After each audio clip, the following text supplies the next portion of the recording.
Fidèles internautes de Guéri TV Monde, bonjour. Nous sommes lundi 12 septembre 2022 et voici la manchette du quotidien Matin Libre. Piste cyclable de l'échangeur de Godomain. Que veut dire intervention d'urgence pour le ministre Khekhoma? Pour ceux qui se souviennent encore, alors que le ministre des Infrastructures et des Transports et sa suite avaient fini la visite sur la corniche est de la ville de Cotonou, leur cortège s'était ébranlé du côté de l'échangeur de Godomain. On était vendredi 10 juin 2022. Hervé Khekhoma, qui avait à ses côtés le directeur des infrastructures de transport, Jacques Kayadji, et d'autres cadres de son département, est allé constater la dégradation avancée de la piste cyclable de cette infrastructure routière. Sur place, prenant la mesure de la situation, notamment les peines qu'endurent les populations qui empruntent au quotidien le tronçon, le ministre a indiqué que les diligences seront faites pour soulager les usagers. Nous avons aujourd'hui un constat de dégradation à plusieurs endroits de cet ouvrage. Alors nous avons retenu une intervention d'urgence pour réparer les dégradations afin de soulager les peines des usagers de la route. Intervention urgente, a dit Khekhoma depuis le 10 juin qu'il a fait son annonce devant micros et caméras mobilisés pour la circonstance. C'est le statu quo jusqu'à hier dimanche 11 septembre que nous prenions en exclusivité ces images de la piste cyclable. 12 semaines après l'engagement qu'il a pris Urbi et Orbi, les quelques semaines de Khekhoma ne sont-elles pas encore arrivées à expiration pour que les travaux démarrent effectivement? Indice de développement humain dans le monde, 9 pays sur 10 reculent, alerte le PNUD. Un changement radical de cap s'impose pour assurer l'avenir des populations. Le compte rendu du rapport du PNUD sur le développement humain, édition 2022, publié le jeudi 8 septembre dernier, est à lire à la page 3 du journal. De multiples crises freinent les progrès au moment où 9 pays sur 10 reculent en matière de développement humain, prévient un rapport du PNUD. Le monde doit sortir de son inertie pour assurer l'avenir des populations et de la planète en relançant sa trajectoire de développement. Info du desk sport, projet sport au féminin soutenu par l'ambassade de France.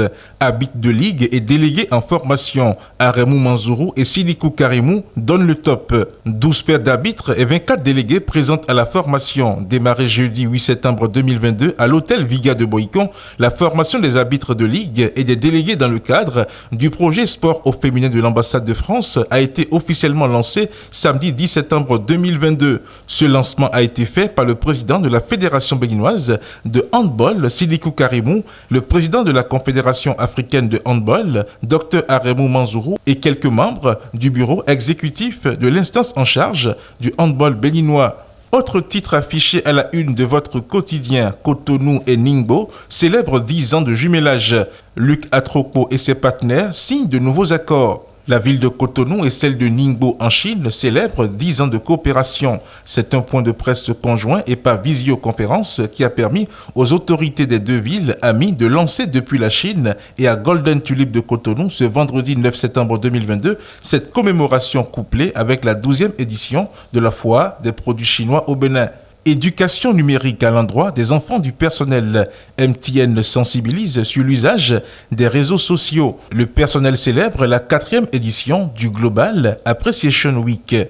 Numéro 1 dans la téléphonie mobile au Bénin, MTN s'investit également dans l'éducation numérique. En témoigne la séance ludique et éducative qu'il a organisée vendredi 9 septembre 2022 à l'hôtel Golden Tulip de Cotonou au profit des enfants écoliers et élèves du personnel pour les entretenir et les prévenir des dangers que pourraient constituer les réseaux sociaux.